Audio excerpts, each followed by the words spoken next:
My name is Elena Shvab, and I'm a hair designer based in London. But today I'm not in London, so there will be no sessions about hat making. But I still decided to go live and show you a beautiful place that I'm visiting today. And while I was walking around this beautiful place, I was thinking about inspiration and what an amazing subject it is to talk about, because many of my students always ask me, where do I get inspiration, how I get inspired, what inspires my collections or selected hats, how to come up with different ideas for my clients. And ideas that just don't come from anywhere or sitting in the studios. Sometimes they do, based on some experience and knowledge and memory of seeing, visiting, learning different things and different, going through different experiences. But sometimes you have to take yourself out somewhere, it doesn't matter where. I took myself out to France, and I'm in a really lovely place called um, it's a place called Carcassonne.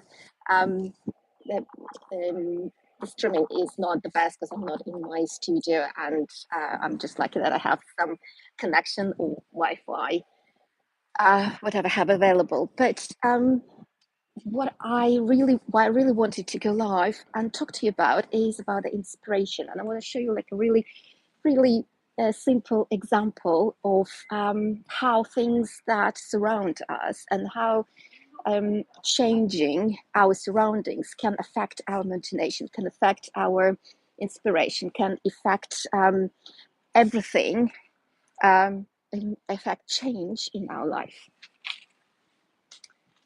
Let's look around.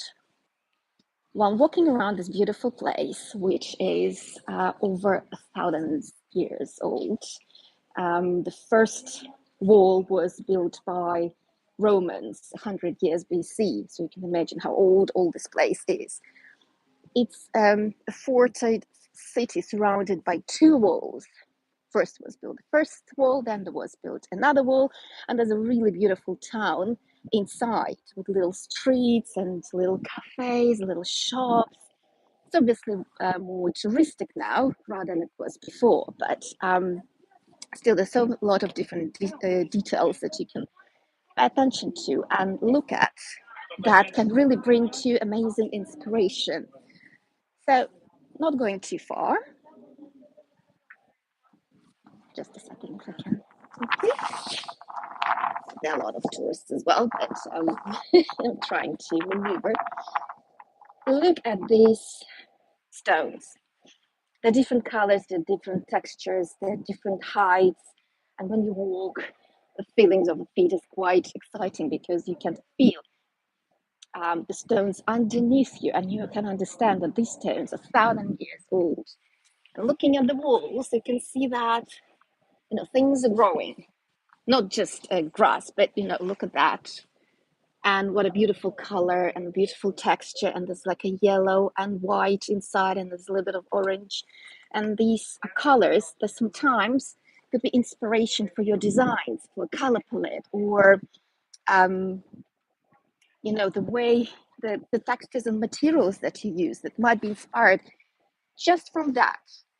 And let's look right here. I mean, look at that. Look at all this roof and all those streets and the trees. You don't have to create a collection that is, based on the um, houses. It's not about architecture, or I'm not going to create a castle collection. But what I'm going to take from all of that are the colors, a lot of brown colors, orange colors, the shades. They're very similar, but they're still very different. And if you can look at the lines of the roofs, the lines of the windows, and the lines of the streets, the perspective, the architecture lines, the dynamic of all of that. You see, there's so many. It could be so many different ideas already coming from that. And now imagine there's all these little roofs. You can add one color on the one little square, another color on a different square. And then if you change the colors of all these squares into something different, you will get an absolutely different dynamic of the lines. I hope you following me and you understand what I'm trying to say. It's like, imagine that all these roofs, it's like a massive piece of art. And what you can do is by changing the colors in each little section. And you can imagine how beautiful it may just be if you try to change those combinations. History sometimes brings so many different ideas. Look at that. It's nature. It's just growing on the wall. That all these colors.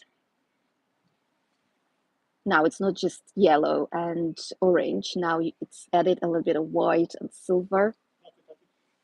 And it comes in spots, bigger spots, smaller spots.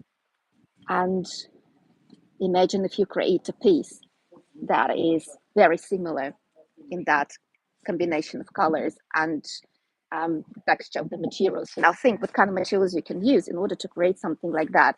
Could it be felt? Could it be straw? Could it be, I don't know, some metallic foil? Could it be something else? All you have to do is just to go out there, find the material, start experimenting and see what exactly combination of what colors and materials can bring you to a very similar effect. Or look at that, for example. Now it's even more interesting. It's not just yellow, not just white. It has a combination of different shades of green, which is, I think it's quite inspirational and beautiful. And, you know, it can lead to ideas of what you can do in order to create that. So all this subject and all this talk is about where do people get inspiration? They go out, they visit museums, they visit historical places, they look, they see, they smell, they feel, they touch.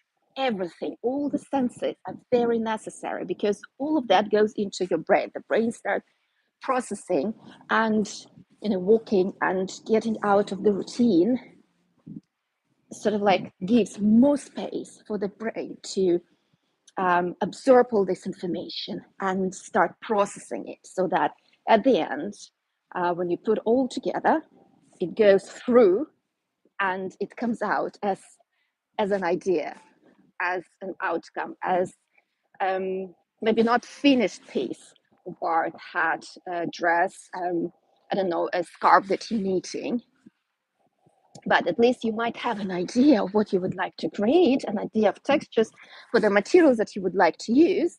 And at the end, the second part goes from research of, so what I'm doing right now, I'm researching, I'm finding an inspiration. Then when I find my inspiration, I go into the material hunt. And when I find the material hunt, first and the second combine together. And that's where you get your collection, entire collection, entire piece, entire idea, something beautiful and something finished. So I think I'm going to wrap up on that, and I hope I hope that you know, all my thoughts are quite easily understandable. It's just so beautiful being here, especially being outside the studio. The more I'm outside the studio, the more ideas are coming to my mind, and the freedom of finding ideas is just really beautiful. So here's a little bit more of the history and architecture and the lines and the beautiful city. Well, thank you everyone who joined, and thank you everyone who listened. I'll be in the studio next week after my short holiday, a little break, and a little bit of relaxation and inspiration. And I'll come up with new projects, ideas for my membership program and for other tutorials. So sign up to my YouTube channel and push the notification button so you don't miss any tutorials. And next week, we're going to continue creating more beautiful hats and learning more beautiful techniques. In the meantime, In the meantime, I'm wishing you all the best from France and Carcassonne, historical place 2,000 years old and even more. And I'm wishing you a wonderful weekend. Bye.